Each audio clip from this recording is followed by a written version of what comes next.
নির্বাচন শুরু করবেন কার নামে, শেষ করবেন কার নামে? ওই দিন দেখলাম এক ভদ্রলোক নির্বাচন করব শুরু করছে মাজার জিয়ারত দিয়া। কথা কন না, কি দিয়া? নাম বলতে হবে? আমাদের গিয়াসউদ্দিন তাহিরি।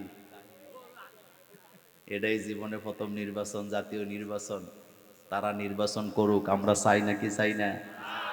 কারণ নির্বাচন করে না যারা, পাছার মধ্যে ভবিষ্যতে মাইর খায় না তারা। নির্বাচন করব, কিন্তু আজ পর্যন্ত ঘোষণা দিছে না ক্ষমতায় গেলে কেমনে দেশ চালাবে। প্রত্যেকের একটা আইডিওলজি আছে নি? কথা কন না কেন? তো এদেশে যত গরম সুন্নি যাদেরকে বুঝায় সব এক হয়েছে, তারা নির্বাচন করব, দেশ চালাইব। তো দেশ যে চালাইবা মূল নীতি কি আমাদের জানানোর দরকার আছে নাকি নাই? আমাদের জানাইলে আমরাও ভোট দিতাম। কিন্তু যেই দলের লোকেরা মাজার দিয়া নির্বাচনী প্রচারণা শুরু করে, আমাদের বুঝ হইছে ক্ষমতায় গেলে কি চলবে। তুমি উমরা করে শুরু করো, কোনো অসুবিধা আছে না? কথা বলেন, অসুবিধা আছে? তুমি রাসূল সাল্লাল্লাহু আলাইহি ওয়াসাল্লামের রওজা মোবারক জিয়ারত করে শুরু করো, কোনো অসুবিধা আছে? কিন্তু ল্যাংটা বাবার মাজার জিয়ারত দিয়ে শুরু আছে নি? কথা বলেন, আছে? কোন উদ্দেশ্যে যারা মাজারে যায় এটা শিরক, সে কখনো নিজেকে মুসলমান দাবি করতে পারে না। এটা গিয়াসউদ্দিন তাহিরি নিজেও বলছে যে আমরা মাজারে কিছু চাই না। তো মাজারে যদি কিছু না চাও তো মাজারে গেছে কেন, ভোটের আগে? উদ্দেশ্য বড়। আরেক পাগলা আছে চট্টগ্রাম, হ্যাঁ কি নাম, মাজারে যায় কয় বাজান, কয় বাজান আর আসি, কয় বাজান আরা তো কি আসি, কয় বাচ্চারা কি দিবে, আপনি একটু রেজাল্টটা ভালো করাইয়া দিয়েন। আচ্ছা, ইমান আছে না গেছে? পৃথিবীর কোন ফতুয়া দিয়া যেই ব্যক্তি মাজারের সামনে যে বলছেন যে ও বাজান আর আইসি পরীক্ষায় পাশ করাইয়া দিও, পৃথিবীর কোন ফতুয়া দিয়া, ইসলামের কোন কায়দা দিয়া, ইঙ্গিত দিয়া, মান্তিক দিয়া তাকে মুসলমান বলার কোন সুযোগ নাই। মুশরিক বলেন, কি হয়ে গেছে? মুশরিক হয়ে গেছে। কারণ চাইতে হবে কার কাছে? সব নবীরা চাইছেন কার কাছে?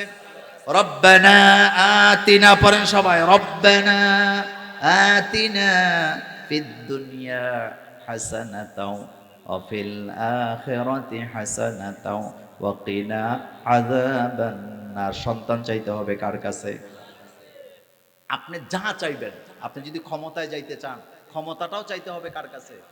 এই কথাটা আল্লাহ পাক বলছেন, আমি ক্ষমতার মালিক, তাবারাকাল্লাযী বিয়াদিহি, বরকতময় সে আল্লাহ পাকের হাত, যার হাতে রাজত্ব। রাজত্বের মালিক কে?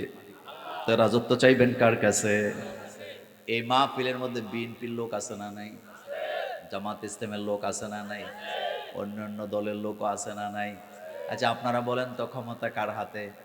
তো ক্ষমতা চাইবেন কার কাছে? একটু আমার দিকে তাকান, এই যে মাইকটা, এটা একটা মাইক না? আপনারা যদি আমারে বলেন যে মোল্লা ভাই এই মাইকটা আমারে দিয়ে দেন, আমার ক্ষমতা আসেনি?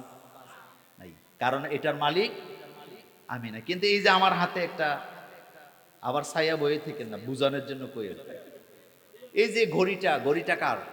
আমার। ঘড়িটা আমার না? আপনি যদি দাবি করেন যে মোল্লা ভাই ঘড়িটা আপনি দিয়ে দেন, আমাকে, আমার দেওয়ার অধিকার আছে নাকি নাই? কেন অধিকার আছে? কারণ এটা আমার, মালিকানা আমার। এই মাইকটা আমি দিতে পারি নাই কারণ মালিকানা আমার নাই, কিন্তু ঘড়িটা দিতে পারবো, মালিকানা আমার। এবার বলেন তো ক্ষমতার মালিকানায় কে? তাহলে ক্ষমতা কি মাজারের কাছে চাইবো না আল্লাহর কাছে চাইবো? তো এই কথাটা বুঝতে কি খুব বেশি লেখাপড়া করার দরকার আছে? আপনি জীবনেও কোনোদিন ওই লোকের কাছে ওই জিনিস চাইবেন না যেই মালিকানা যেই জিনিস তার কাছে নাই। আপনি তো তার কাছেই চাইবেন যে মালিকানায় আছে। ক্ষমতার মালিক আল্লাহ, আল্লাহর কাছে আপনাকে ক্ষমতা চাইতে হবে। দুনিয়ার মানুষের কাছে ক্ষমতা চায় কোনো লাভ